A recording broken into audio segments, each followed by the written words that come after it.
Greetings, programs. Welcome to part 4 of the Necromunda table build. This video, little bit, how can I put it together? A little bit mashed together. Long and short of it, I lost the first part of the video. I lost the footage. So the bit where I could sort of go through and explain in detail some of the parts I've used was lost. And the thought process behind using a lot of them as well. So I'm going to refilm it. The model's pretty much done. So I'm going to refilm it for you. I'll go through, give you a close-up of it, show you some parts that I've used. And we'll take it from there. There we go. Not much else I can do, really. Like I say, let's see how we get on. Let's go down here and let's have a closer look. Okay guys, so here we are. We are now on close-up cam.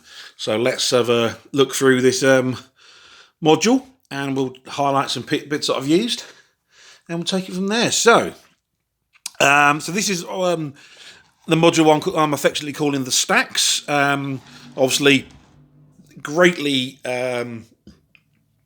based on the stacks from the Ready Player One book / film.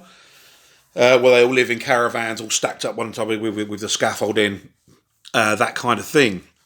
So the reason behind this is because I had these containers here. I had these 3. I did have 5, but 2 of them were used on a commission recently. But I knew I wanted to use these for something in the Necromunda build. So I had these 3 containers. These were from a game called 8043, probably out about 10 years ago. Wasn't a bad little game, pre-painted miniatures games. It was sci-fi. Really kind of didn't really take off due to distribution in the UK. It wasn't great. Getting stock actually into the UK was kind of let it down because it was a good game and had good support, but sadly the stock just wasn't there. So what have we done? So stacked them up on top of each other. Just a bit of super glue, stuck them up arranged them in a kind of haphazardy kind of way, but still a little bit of architecture and design to it. And then just went round and make it look like they've been repurposed for habitation. So down the bottom here, a couple of bits of MDF to fill up half the entranceway, bit of brass etch there. And then that is a top hatch from a Rhino, and the little handle door winch thing is actually from a Lego steering wheel. Top tip, Lego steering wheels are about 2 pence on eBay or other online places, or even if you go into like a pound shop and buy those cheap Lego sets, fantastic. Snap the wheel off and they make, let me just get you a little close up on that, I don't know if you can see that there. Oh, there we go. They make fantastic winches. And in fact, actually that one, there's one there as well. Look, that's a better view for it. So there's one up on there that make really great kind of industrial handles. So just fly around. So support structures made of plastic card tubing, I-beams, bits of sprue.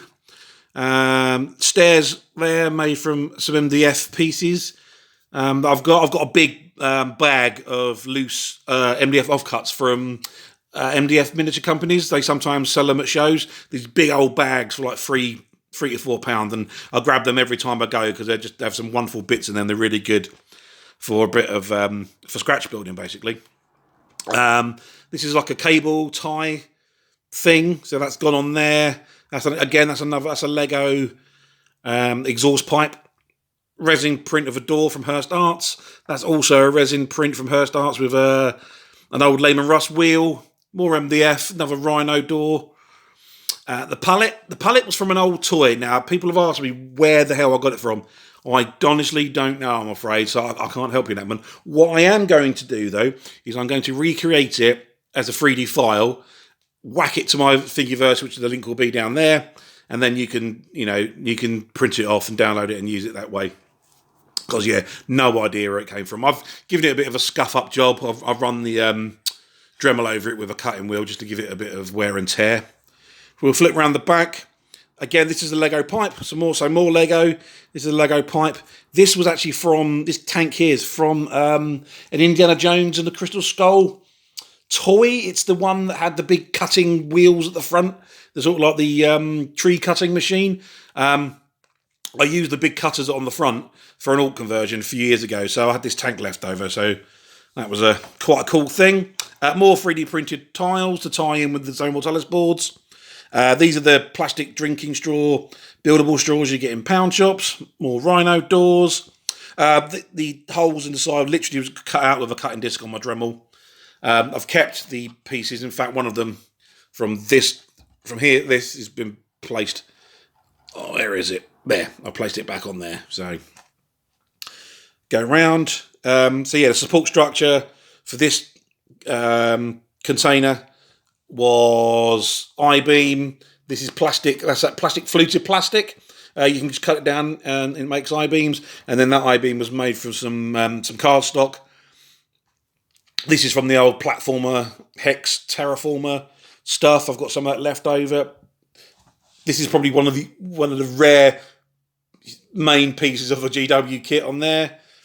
That's a bit of MDF that's been laser cut. Again, a bit of plastic piping with my 3D printed elements, keeping it to the side. Another rhino door, Hearst Art resin print for the little vent on the top there.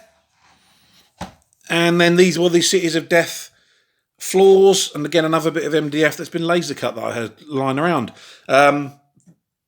The bits of barricade you've seen scattered around, they're actually misprints of the tiles, of these tiles here.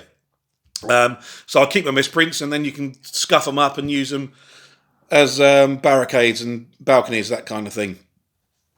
The little bits of pipe here, again, these are those buildable drinking straws you can get in pound shops. I've not seen any in pound shops recently, but I did get these from Amazon or eBay. They're on there. They're about £1.50 each. America, about $2, about $2 in America. And these items are, again, these are 3D printed for the pipes to run through.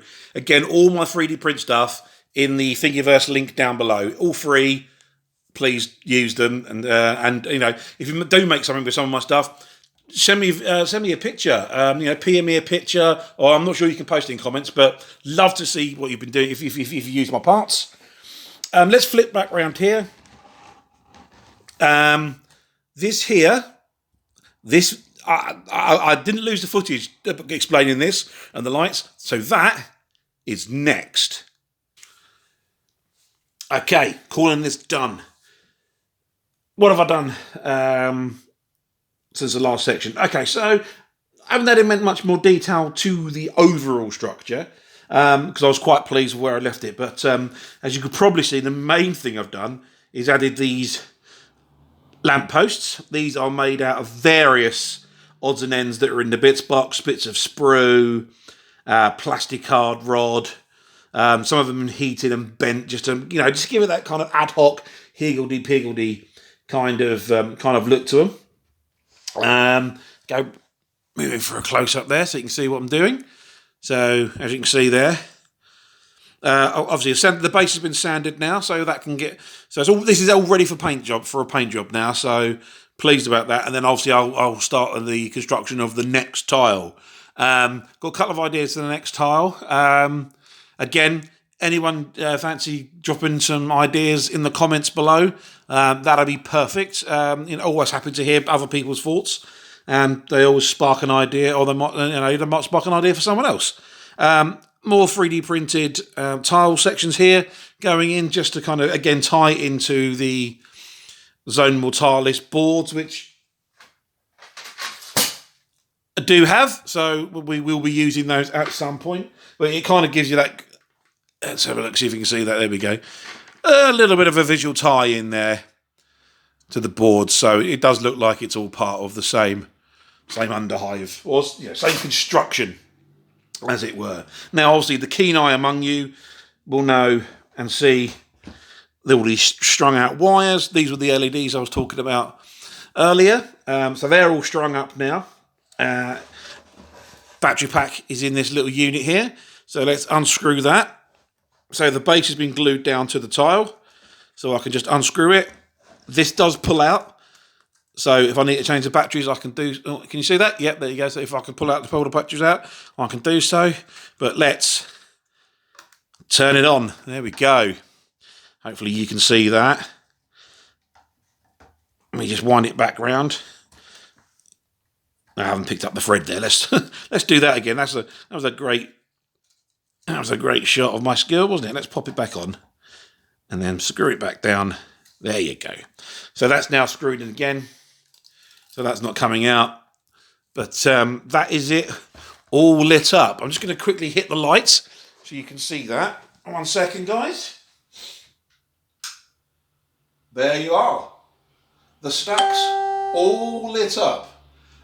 Really pleased with the way that looks. I've printed off some great... I've printed up some little lamp holders to go over the bulbs as well, so they don't just look like LEDs dangling down.